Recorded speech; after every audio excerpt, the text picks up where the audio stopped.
Hey guys, welcome back. Mag-assemble at mag-review tayo ngayon nitong Ikea combination chair na LOBERGET at MALSKÄR. Ito yung pinakamurang tinda sa Ikea na swivel chair with wheels. Ang tawag sa seat niya o yung shell ay LOBERGET. Tapos yung legs o base niya ay MALSKÄR.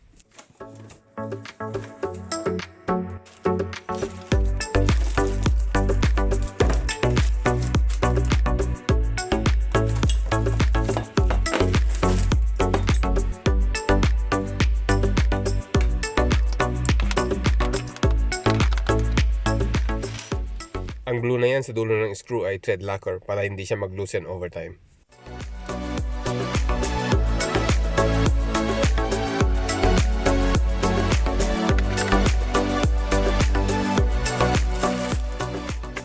Ina-attach lang itong caster wheels gamit itong friction ring o retaining ring. Itong gulong na ito meron din siyang auto-locking feature. I-explain ko ito mamaya.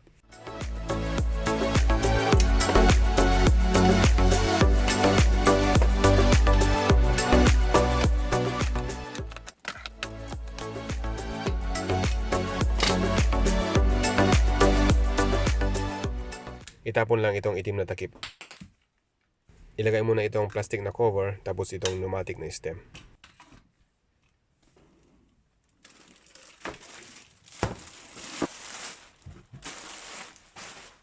Okay, so ikabit na itong last part niya dito sa underside ng seat. Itong handle na ito ay para sa height adjuster.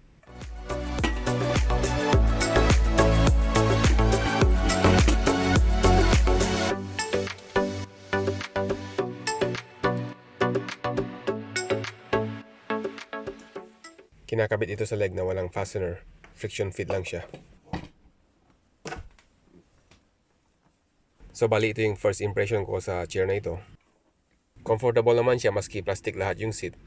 Easy to reach din yung height adjustment niya, even for kids. Ang lowest seat height niya ay 17 inch or 43 cm. Tapos ang highest seat height niya ay 22.5 or 57 cm. Ngayon tignan natin yung auto-locking feature ng gulong na ito.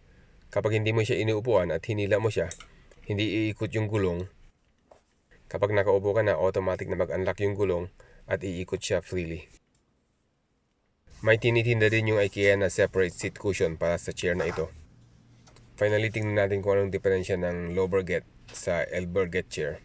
Magkaparehas yung itsura ng dalawa pero mas mahal yung ELDBERGET chair kaysa sa LOBERGET. Kung tignan natin sa website, yung LOBERGET ay puti lang ang kulay na available. Pero yung ELDBERGET, marami siyang available na kulay. Yung MALSKÄR na base ay interchangeable. Ginagamit din yung iisang cushion sa dalawang type ng chair. So ang nakikita ko lang na dahilan ng price difference ay yung kulay ng plastic seat shell.